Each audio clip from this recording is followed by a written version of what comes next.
खबर UP live, आपकी खबर तेज असर।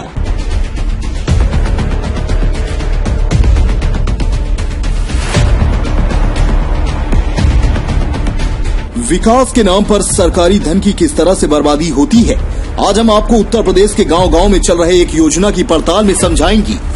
लखनऊ में बैठे अफसरों ने योजना की शुरुआत तो कर दी, लेकिन उसके निर्माण के बाद होने वाले परिणाम के बारे में किसी ने सोचा तक नहीं, जिस वजह से अरबों की लागत की यह महत्वाकांक्षी योजना अब अधर में लटक गई है।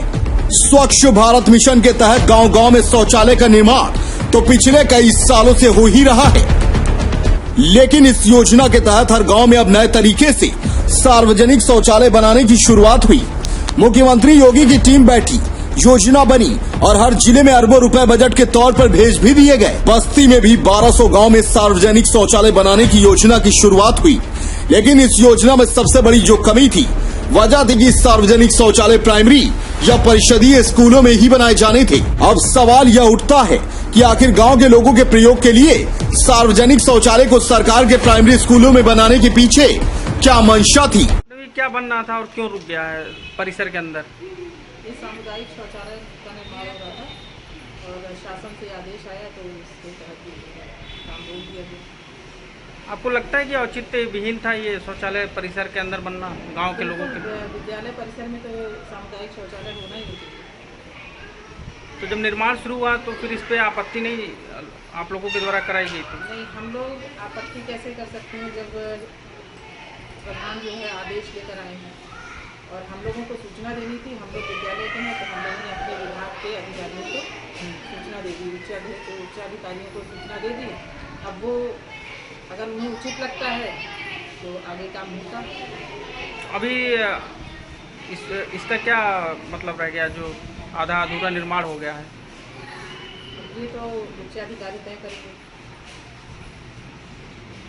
बहरहाल गांव में बजट भी पहुंचा और प्रधान जी लाभ लश्कर के साथ परिषदीय स्कूलों में पहुंचकर सार्वजनिक शौचालय बनाने की शुरुआत भी कर दिए, लेकिन धीरे धीरे जब निर्माण बढ़ता गया तो इन स्कूलों के अध्यापकों ने विरोध शुरू कर दिया और अपनी बात को शासन तक भी पहुंचाया, जिसके बाद सरकार बैकफुट पर आई और परिषदीय स्कूलों में बनाए जा रहे सार्वजनिक शौचालय के निर्माण पर तत्काल रोक लगा दी।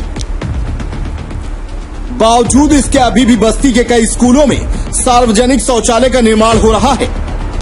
हमारे संवाददाता ने जब इस योजना की पड़ताल की तो पता चला कि कई परिषदीय स्कूलों में सार्वजनिक शौचालय के निर्माण की शुरुआत हुई, लेकिन विरोध के बाद उसे अधर में छोड़ दिया गया है। मतलब सरकार ने अरबों रुपए खुले में शौच करने वाले ग्रामीणों के प्रयोग के लिए बनाए, लेकिन योजना को ठीक तरीके से बनाने में लापरवाही की गई। उसको रोक लगा दी गई क्या? जी, क्यों? इसलिए कि जब बाहर के लोग यहाँ पे आएंगे, गंदगी होगी तो बच्चे प्रभावित होंगे, इससे संक्रमण फैल सकता है।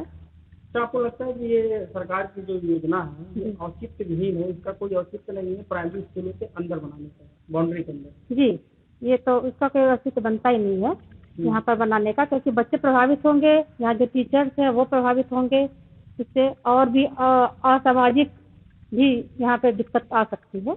ये बाउंड्री के अंदर बनना था? जी, यहाँ पे बनना था, बाउंड्री के अंदर बनना था, ये बनना नहीं चाहिए। तो बहुत स्कूलों में तो भी बन रहा है, तो आपको जानकारी है ऐसा हो रहा है, अभी चल रहा है? नहीं सर, हमको तो और नहीं जानकारी है, बट हमारे यहाँ जो चल रहा तो इसीलिए रोक लगाया गया। अच्छा, अधिकारी आए होंगे आप लोगों जी बात जी, तो आप लोग रोक लगा रहे हैं, तो क्या कहा आपने? हाँ, सभी लोगों ने कहा कि नहीं ऐसा नहीं होना चाहिए, क्योंकि हमारे यहाँ दिक्कत हो सकती है बच्चों के। कहाँ बनना चाहिए? अब जहाँ पे जैसे गांव में प्रधान के द्वारा जो जमीन खाली हो उसके द्वारा है कि नहीं, ग्राम पंचायत के माध्यम से वहाँ बन जाए तो बेहतर होगा, ताकि वहाँ भी पहुँच जाए। अब यहाँ तो ताला लग जाएगा, ताला लगने के बाद जब गेट लोग नहीं पाएंगे आने की जगह तो ताला तोड़ना शुरू करेंगे, तो यहाँ और दिक्कत हो सकती है। तो ये बाहर बने तो बेहतर होगा। जिस वजह से सरकार का करोड़ों रुपया डूब गया। सदर ब्लॉक के प्राथमिक विद्यालय डारी डीहा और प्राथमिक विद्यालय भवन निरंजनपुर में अधूरे पड़े सार्वजनिक शौचालय की तस्वीरें महज एक वानगी हैं। जिले में ऐसे सैकड़ों स्कूल हैं जहां बेमतलब और औचित्य ही सार्वजनिक शौचालय का निर्माण हो रहा है। बहरहाल इस पूरे मामले को लेकर जिले के पंचायत राज अधिकारी विनय सिंह ने बताया कि सरकार की रोक के बाद भी अगर कहीं सार्वजनिक शौचालय का निर्माण हो रहा है तो उस पर कार्रवाई होनी चाहिए। परिषदीय स्कूलों में शौचालय बनाए जा रहे हैं, सरकार ने रोक लगा दी, इसके बाद भी कई जगह बनाने का प्रयास हुआ, विवाद भी हो रहे हैं सर। कितने इस पे हमारे पास क्या नाम इसकी रिपोर्ट तैयार कराई गई थी। टोटल 17 की जगह रिपोर्ट आया था, जो हमारे क्या नाम कहा गया परिषद विद्यालय के प्रांगण में बनाए जा रहे हैं, जिसके अंतर्गत क्या नाम उनका क्या नाम वेरिफिकेशन कराया जा रहा है। जो हमारे परिषद विद्यालय के अंदर होंगे उसको क्या नाम बच्चों के लिए चाइल्ड फ्रेंडली रूम में डेवलप करा लिया जाएगा। इसके अतिरिक्त शेष हमारे क्या नाम होंगे उसको देखा जाए बेहतर किस ढंग से समुदाय के लिए प्रयोग हो सके। इस समुदाय के लिए नहीं हो पाएगा तो बच्चों के लिए कैसे प्रयोग किया जा सके उसमें कन्वर्ट कर काम कराएंगे। कितने शौचालय बनने थे सामुदायिक और कितने परिषद विद्यालय हमारे 17 का रिपोर्ट आया है। और सर स्कूल कितने बनने हैं? जिले में 1235 गांव पंचायतें हैं। अभी प्रथम दृष्टया हर गांव पंचायत एक बनना है। सर तो क्या इस पे शासन से रोक भी था कि स्कूल के अंदर सामुदायिक शौचालय नहीं बनाए जा सकते? नहीं, अभी तो इस तरह कोई नहीं, जब आया पता उसके घर पर कार्रवाई की जा रही है। और अभी अधिकारियों से बात करके निर्णय लिया जाएगा कि जिन परिषदीय स्कूलों में सार्वजनिक शौचालय का अधूरा निर्माण हो गया है उसको कैसे उसी स्कूल में पढ़ने वाले बच्चों की उपयोग में लाया जा सकता है। सवाल ये उठता है कि सरकार ने बिना सोचे समझे इस योजना की शुरुआत कैसे कर दी।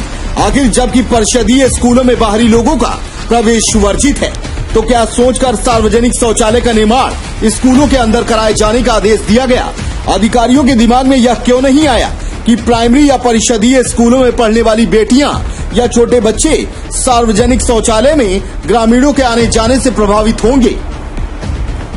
ब्यूरो रिपोर्ट, खबर यूपी।